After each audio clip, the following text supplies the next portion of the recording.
Salut tout le monde, j'espère que vous allez bien. On se retrouve oui, pour le débriefing. C'est le premier débriefing d'ailleurs, je crois, Foot Zone d'un match de l'équipe de France. Voilà, oui, il fallait qu'il y ait une défaite. Je vais vous l'annoncer, hein, à un moment donné, les supporters, vous allez tous me détester parce qu'à chaque fois que je fais un match, à chaque fois que je dis, bon allez, c'est cette équipe qui va gagner, au final, cette équipe, elle se plante. Alors, il y a eu une exception, c'est que je voyais vraiment enfin non, je voyais un match nul entre Lyon et Saint-Etienne. Au final, il y a eu une victoire de Lyon. Mais sinon, Paris, défaite. Il y a eu le match contre Lille. Je voyais une victoire de Lille et un match nul. Et notamment, on a vu ce qui s'est passé avec... Salut, salut Belramri d'ailleurs. On a eu Manchester United. Bah, j'ai dit que c'était Paris. C'est Manchester United qui a gagné. Bon, mais on va dire que contre Nantes, j'ai eu le nez creux, mais bon, c'est pas très difficile. Bon, en tout cas, bon, on va revenir quand même au match au plus important. Alors, qu'est-ce qu'on peut dire de ce match? Alors, c'est une défaite, mais c'est pas une défaite qui est alarmante, on va dire. Parce que moi, j'ai vu des gens commencer à dire, ouais, l'équipe de France, elle est dépassée, l'équipe de France, elle doit se renouveler, l'équipe de France, elle n'est pas à la hauteur, l'équipe de France, elle est nulle, l'équipe de France, voilà, quelle honte de perdre contre des Finlandais. Il n'y a pas de honte à perdre contre une petite équipe, hein. Toutes les grandes nations du football ont bien perdu contre une petite équipe. Et la Finlande n'est pas une petite équipe, hein. Je rappelle quand même que les Finlandais, bah, c'est une équipe qui a quand même bien préparé leur match. Et je rappelle qu'ils sont en match amical. C'est un match amical. C'est pas ce match-là qui va te faire signifier qu'il y a péril dans la demeure. Par contre, là où je suis d'accord, c'est qu'il y a des choses à dire, des choses à analyser, et forcément des choses à regretter. Bon, clairement parce qu'il y a eu des regrets, hein. Des regrets d'un point de vue offensif et d'un regret des points de vue défensif. Alors, je vais pas trop, on va dire, me pencher sur les Finlandais, je précise quand même, pour une raison simple, c'est que les Finlandais, je vais vous dire la vérité, leur nom, je m'en souviens quasiment pas. C'était compliqué parce que moi, voilà, j'en ai suivi quelques-uns que j'ai plutôt apprécié, mais on va dire que c'est plutôt de l'équipe de France qu'on va s'intéresser. Pourquoi? Parce que déjà, c'est notre pays, et plus important que notre pays, c'est aussi une nation qui va être scrutée dans le prochain match qu'on va analyser, prochaine Foot Zone d'ailleurs, je vous le dis tout de suite, c'est le Portugal. Portugal-France, c'est le match qu'on va bien sûr analyser par rapport à ça. Bon, en tout cas, qu'est-ce qu'on peut dire de la prestation? Ensuite, il y aller du côté des Finlandais, et je vais littéralement faire le top littéralement des Finlandais. Euh, pour moi, les Finlandais, j'ai- ils ont fait leur match. Voilà, ils ont fait leur match. C'était bon, ils ont joué défensif, mais c'est pas étonnant. J'ai trouvé que cette équipe, en tout cas, d'ailleurs, c'est une leçon, si on peut le dire, c'est que l'équipe de France, quand ils doivent faire le jeu contre des équipes qui ne veulent pas faire le jeu, eh bien, on se rend compte que l'équipe de France a plus de mal. On a vu contre le Portugal, ça a été assez compliqué et l'équipe de France a quand même bien galéré. Cela a encore été démontré lors de ce match contre la Finlande. Ça tousse un peu. Il y a un problème aussi de placement qui se crée. On a pu le voir notamment sur les ballons, sur les deux buts finlandais, où la Finlande, les Finlandais, ils mettent deux buts.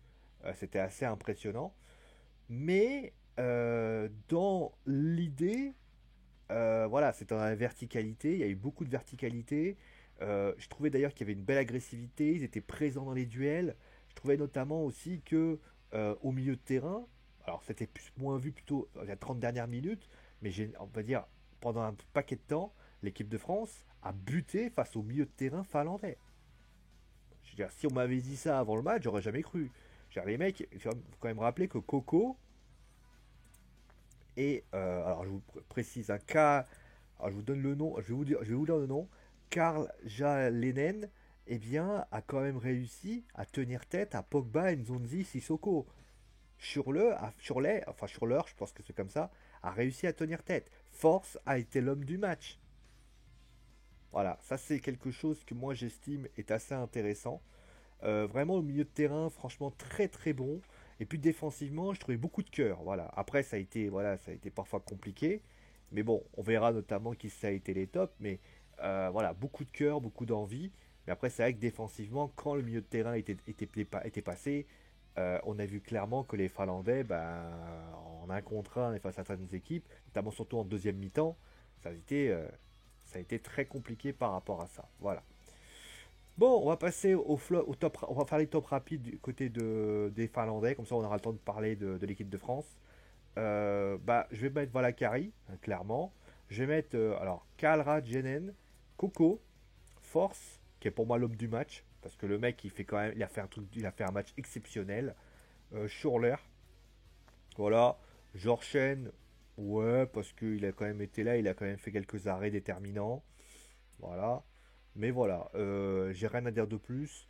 Au niveau des flops, euh, on va mettre Niskasen. Alors attendez, je vais vous donner le nom parce que je suis un Amalenen. Amalenen parce que Marcus Thuram, il lui a fait l'amour au moins trois quatre fois. Voilà. Voilà, il n'y a rien de plus. Et Shogessi, que j'ai trouvé voilà, assez quelconque. Il a fait des belles choses, mais voilà, quand il s'est retrouvé face à peut-être à des possibilités avec Griezmann et tout, clairement ça a été compliqué. Voilà, ça a été plus compliqué, mais bon après c'est vraiment je suis pas sûr que voilà, c'est un flop sans être un top, mais c'est clairement. Au niveau de l'équipe de France maintenant, on va parler de l'équipe de France parce que vous le savez, c'est pas les Finlandais qui vous intéressent. C'est une défaite qui fait tâche, clairement, voilà. Mais elle fait tâche, pourquoi? Elle fait tâche parce que l'équipe de France n'a pas, n'a pas réussi à marquer. Bon, ça, à la limite, c'est pas grave. Mais moi, ce qui me gêne le plus avec l'équipe de France, c'est même pas ça. C'est que dans les replacements défensifs, dans l'agressivité, dans les duels, à un moment donné, quand on avait un Finlandais qui récupérait le ballon et qui partait en profondeur, les Français n'étaient plus là. Ça, c'est inquiétant. Alors après, on peut expliquer ça par un problème physique, c'est-à-dire que les joueurs sont fatigués, et c'était un match amical, ils n'avaient peut-être pas envie de faire les efforts que l'on fait d'habitude. Je l'accepte. Mais j'ai envie de te dire, il y a des joueurs qui jouent leur place. C'est-à-dire qu'à un moment donné, moi je suis Didier Deschamps, il y a des joueurs, on ne sait pas s'ils seront dans la liste des 23 de l'Euro 2021. On ne sait pas si Wissam Ben Yedder, par exemple, sera dans la liste des 23 de l'Euro 2021. On ne sait pas si, par exemple, Kurt Zouma le sera. On ne sait pas si Sissoko le sera. On ne sait pas si Marcus Thuram le sera. Autrement dit, ces joueurs-là, on ne sait pas s'ils seront dans la liste, dans cette fameuse liste. La question c'est, est-ce qu'ils ont gagné des points? La réponse est non. Est-ce qu'ils ont perdu des points? La réponse est oui. Et même dans certains joueurs qui pourraient être considérés comme des titulaires indiscutables, je pense par exemple à Paul Pogba ne m'a pas impressionné du tout. Moi je l'ai trouvé vraiment perdu. Ah, franchement c'est, il est pas là Paul Pogba. Il est pas là, il a perdu beaucoup de ballons, il a fait beaucoup de fautes. Ça a été une cata Paul Pogba. Et notamment, on a vu voir que quand N'Golo Kanté est rentré, qu'on a changé le système défensif, le système du milieu de terrain, bizarrement, ça allait mieux. On est en droit peut-être de se demander si Paul Pogba aujourd'hui est à la hauteur de l'équipe de France. On sait que Paul Pogba, c'est pas, ça lui, voilà, il a des, l'année dernière, il a eu une grosse période, et notamment ça, c'est notamment avec le retour, après le confinement. Mais là, Paul Pogba, ça devient un problème Paul Pogba. Mais ce problème-là, on peut le prendre aussi pour Clément Langlais. Clément Langlais, je trouve que il a été passable. Avec le Barça, il est passable. Et contre là, je l'ai trouvé passable. Il va pas dans le duel avec notamment le but de Valacinko. Clairement, Valakari, pardon. Les Finlandais et moi. Clairement, voilà, je l'ai trouvé. Alors, il fait pas un mauvais match. Parce que finalement, il essaye d'être présent. Il a essayé de faire ça. Mais Kurt Zouma, c'est pareil. Mais Olivier Giroud, peut-être l'un des rares à avoir gagné des points. Parce que. Mais. Encore une fois, Olivier Giroud, il est aimé par Didier Deschamps. Mais il n'a pas gagné des points non plus, ça je veux dire. Parce qu'il a été. Franchement, il a pas touché un ballon. Il n'a pas touché un ballon, il a quasiment pas été. Je ne l'ai pas trouvé exceptionnel loin de là. C'est-à-dire que les leaders qui étaient présents n'ont pas réussi à être là. Ça se posait des questions. Alors après, oui, encore une fois, tu vas pas dire. Olivier Giroud, c'est pas ce match-là qui va te faire dire si c'est une peintre ou c'est pas une peintre. Mais en tout cas, ce qui est certain, c'est qu'on le sait, Olivier Giroud, c'est pas le titulaire de ouf que Frank Lampard croit. Paul Pogba, c'est pas celui que Ole Gunnar Solskjaer croit. Le Barça, bah, à un moment donné, ils sont pas bien et ça peut vite mal finir. Donc la réalité, elle est là. Aujourd'hui, on a une équipe de France qui est dans le dur, par des joueurs qui sont en manque de confiance, en manque de temps de jeu, et cela se ressent énormément. Voilà, ça c'est peut-être l'inquiétude qu'il pourra donner. Après, contre le Portugal, si l'équipe de France met une volée, met 3-0 contre le Portugal, ce qui je crois pas du tout d'ailleurs, on pourra dire, bon, ils ont gagné, voilà, la vie est belle, oui, oui, oui, oui, oui, oui. Mais si c'est pas le cas, on sera en droit de se dire, bah ouais, mais alors là, on est inquiétant. C'est inquiétant. Parce que si l'équipe de France galère aujourd'hui, je vous laisse imaginer ce qui se passera quand l'équipe de France sera en juillet, en juin 2021, avec l'Euro 2021, avec notamment un nombre de matchs assez incalculable, qui sera dans les jambes de tous les Bleus. Alors certes, les autres auront la même chose, mais là, clairement, il va falloir se poser quelques petites questions. Voilà. Qu'est-ce que je peux dire de plus? Voilà, donc c'est pas, voilà, c'est pas, il y a pas péril dans la demeure. On va pas non plus crier au scandale et dire un moment de cela. Mais cette équipe aujourd'hui, les titulaires, enfin les titulaires en puissance n'ont pas convaincu. Et les joueurs, finalement, il n'y a que Marcus Thuram qui a convaincu. Les autres n'ont pas convaincu, les autres n'ont pas impressionné. Et au final, la conclusion de cette histoire, c'est qu'il y a du boulot. Et ça, c'est quand même ça qui est peut-être un peu plus gênant. Mais bon, après, voilà. Au niveau des tops, bah, comme je l'ai dit, j'ai juste mettre Marcus Thuram et Lucas Digne, que j'ai bien aimé. Voilà, les deux sur le côté, c'est plutôt intéressant. J'ai trouvé que franchement, c'était assez bon. Je trouvais que les dédoublements entre Lucas Digne et Marcus Thuram, c'est à analyser, hein. À un moment donné, Lucanic, j'ai bien aimé parce qu'il a beaucoup essayé de se projeter vers l'avant. Il a essayé de frapper au but, il a essayé d'être présent. Ça, je trouve de bien aimé. Marcus Thuram, il a fait l'amour à un moment donné au côté droit finlandais, clairement, voilà.